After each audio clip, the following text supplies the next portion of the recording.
একটু হিউমিলিটিটা বেশি। আর আমার মনে হয় যে দেশের সবথেকে বড় গণতন্ত্রের উৎসব, সেখানে সবাই নিজের মত পোষণ করবে এবং স্বতঃস্ফূর্তভাবে সেটা। এবং আমরা পুরো পরিবার একসঙ্গে এসেছি আজকে।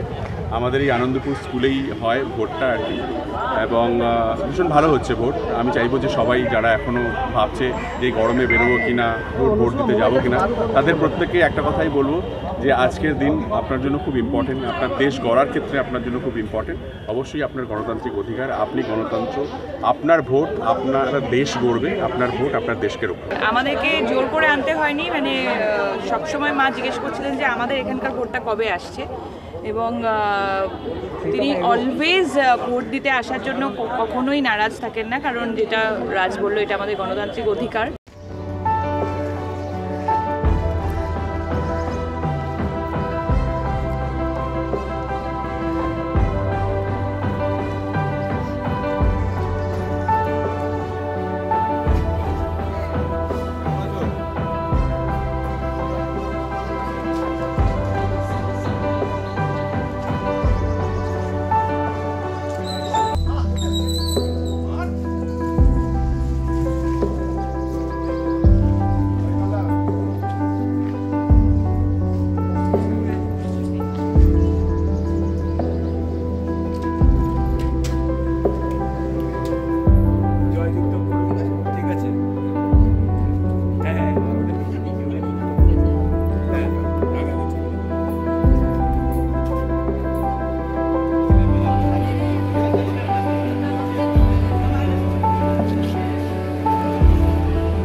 আমাদের দেশের মধ্যে যে ডেমোক্রেসি, মানে এত কোটি মানুষকে নিয়ে একটা ইলেকশন করানো, এটা is not a easy job.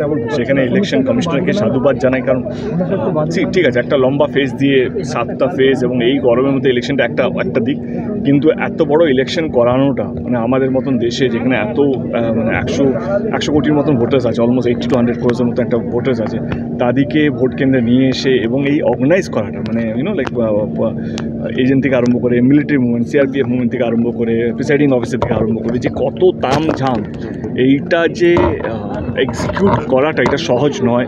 তো আমার মনে হয় কি এটা প্রথমে সাধুবাদ জানাবো ইলেকশন কমিশনার এবং তাদের পুরো টিমকে, ভারতবর্ষের মতন দেশকে এত সুন্দরভাবে কী বলবো 7টা ফেজই হোক না কেন, কিন্তু এত সুন্দরভাবে ইলেকশনটাকে কোঅর্ডিনেট করাটা is not a matter of choice.